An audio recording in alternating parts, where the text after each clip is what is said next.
Hi everyone, and welcome to our coronavirus booster for the week of February 15th. I'm Sam Alcaine, an assistant professor in the Department of Food Science at Cornell University, and I'll be giving you your weekly shot of COVID knowledge. Now, the national trends for COVID-19 are looking good. We are seeing decreases, major decreases, for daily cases, currently hospitalized, and daily deaths. Why are we seeing this huge drop? Well, it's probably a whole host of factors. Everything from people seeing that large spike in December and January and really hunkering down and sticking to those mitigation practices that we know of: social distancing of at least 6 feet, wearing your masks, and frequently washing your hands with soap and water, using the appropriate sanitizer, and not going out, not having huge gatherings. Those were all positives. We've also begun to see the rollout of vaccines, particularly in our more susceptible populations, right? So healthcare workers, nursing homes, frontline workers, and maybe all of that together is really beginning to make an impact. And hopefully we continue to see that going into the spring. Now, that doesn't mean we should now stop worrying about COVID-19, and there are plenty of opportunities for excitement. Just last week, there was confusion around a report from a WHO press conference in China where people began to wonder, was WHO saying that all of a sudden now, even though after months and months of talking about food not being a vector of transmission, that maybe frozen food was responsible for the spread of COVID-19? Well, let's dive a little bit into that. Let's go back and walk this through. Let's say this gentleman is processing your fish, and he has COVID-19 and sneezes on it. Only a small load of the virus is going to land on the fish, and only on part of the surface. Then the fish gets frozen and shipped all the way to your grocery store. Yes, viruses can survive longer in a frozen state, but remember, SARS-CoV-2 is a lipid envelope virus, and that lipid envelope is easily disrupted. So even in a frozen state, over time, the number of infective viral particles is going to go down. Then there's the fact that when that piece of meat gets to your house, the transfer of viral particles between surfaces, it's not very efficient. So even if you handle it on the wrong spot, you're only going to pick up a small percentage of the viral particles. And if you subsequently touch your face, only a small percent is going to transfer from your hand to your face. And you actually have to get the virus into your membrane, so up your nose, right, eyes, for an actual shot of infection. So these series of events are very unlikely. And let's face it, you're probably going to heat up that frozen food, and heat is a good inactivator of SARS-CoV-2. So again, the likelihood of frozen food being a route of transmission is not considered very significant by scientists.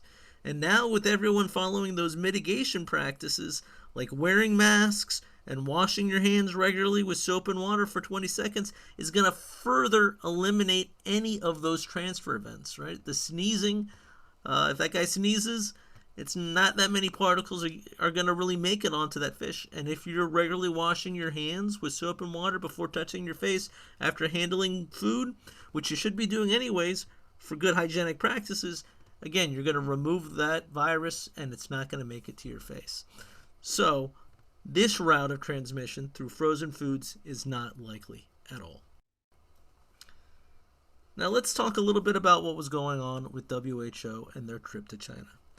WHO was there because they're trying to find the source of the virus. Where did it come from? There is a lot of speculation. Some people have talked about it possibly coming from bats, because we know there are coronaviruses in bats that can transfer over.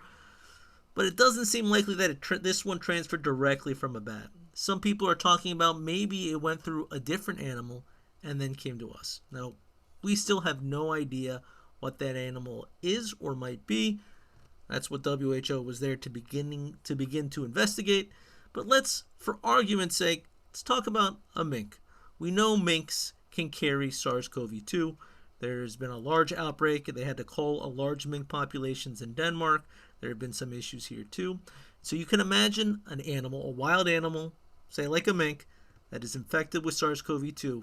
It has a high viral load, right? The virus is in its lungs, in its blood, circulating through. So if that animal that's sick with SARS-CoV-2 then gets slaughtered, that meat from it, well, because it's also in contact with the blood, is going to have a very high load of the virus. And if you freeze it, even if some of it goes down over time, that starting load is really high, way higher than somebody sneezing on it.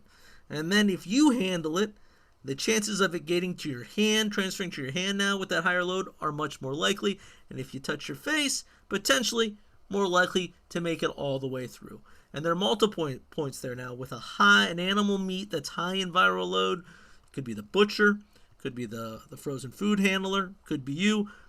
That all increases the potential likelihood of transmission. Now, is this how it happened? Is this how SARS-CoV-2 got to us? We don't know. These are just theories, and we need more research and investigation.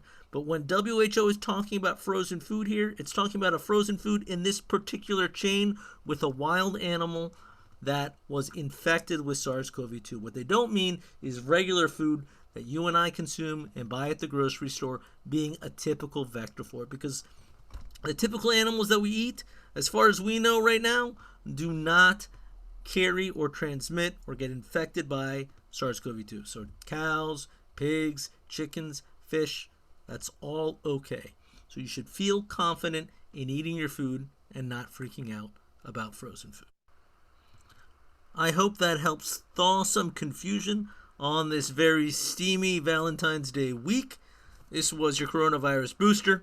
Please stay safe out there by practicing social distancing, wearing your cloth face coverings, regularly washing your hands with soap and water, or using the appropriate sanitizer.